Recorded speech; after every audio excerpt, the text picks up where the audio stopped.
প্ৰথম 29 তাৰিখে যন্তৰ মন্তৰত আমাৰ যি প্ৰতিবাদী কাৰ্যসূচী আছে তাত অংশগ্ৰহণ কৰিবলৈ আমাৰ ভগ্নীসকল যাব ওলাইছে। আমাৰ জিলা সভানেত্ৰীসকল আমাৰ নেতৃত্বত বহু মহিলা যাব ওলাইছে।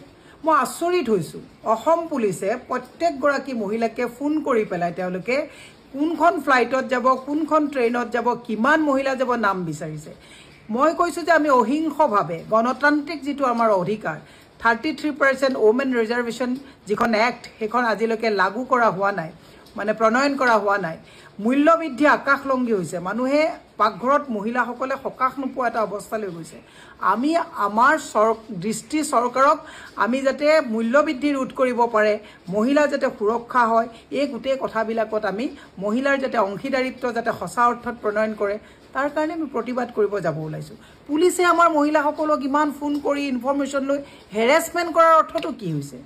আমি যোৱাৰ আগতে ইয়াতে এটা আতংকময় পৰিৱেশ কৰি দিছে। মোক প্ৰত্যেকগৰাকী মহিলা প্ৰেছিডেণ্টে ফোন কৰিছে, বাইদেউ আমাক পুলিচ থানাৰ পৰা ফোন কৰিছে, আপোনালোকৰ কোনখন ফ্লাইটত যাব, কোনখন ট্ৰেইনত যাব, কিমান মহিলা যাব নাম বিচাৰিছে। কিয়?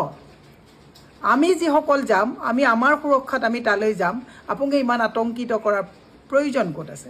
মই অসম পুলিচলৈ কৈছোঁ, দৈনিক যে চেইন টানি পেলাই মহিলাসকলক যে ইয়াত যে চেইন পিন্ধি ওলাই যাব নোৱাৰা হৈছে, তেতিয়া আপোনালোকেতো ইমান প্ৰটেকশ্যন দিব পৰা নাই।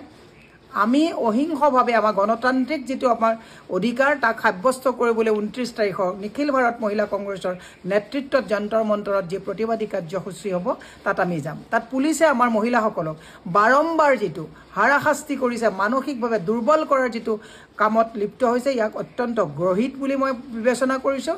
আৰু এনে কাম নকৰিবৰ কাৰণে মই তেওঁলোকক অনুৰোধ জনাইছোঁ যে আমাৰ এইটো যিটো মৌলিক অধিকাৰ, আমি গণতন্ত্ৰত আমি যেতিয়া প্ৰাপ্তিৰ পৰা যেতিয়া বঞ্চিত হ'ম, চৰকাৰক দৃষ্টি নিক্ষেপ কৰিবৰ কাৰণে, দৃষ্টি আকৰ্ষণ কৰিবৰ কাৰণে, জনহিতাৰ্থে কাম কৰিবৰ কাৰণে চৰকাৰক জগাই দিয়াটো, আন্দোলন আৰু প্ৰতিবাদ কৰাটো আমাৰ নৈতিক দায়িত্ব আৰু কৰ্তব্য। সেইকাৰণে আপোনালোকে তাক বিচলিত কৰি আমাৰ মহিলাসকলক হাৰাশাস্তি নকৰিবৰ কাৰণে মই অসম পুলিচক আহ্বান জনাইছোঁ। ল এণ্ড অৰ্ডাৰ চিটুৱেশ্যনত মনোনিৱেশ কৰক। মহিলা কংগ্ৰেছৰ কিমান মহিলা দিল্লীলৈ যাব তাত অসম পুলিচে মাথা ঘমাই লাভ নাই। ধন্যবাদ।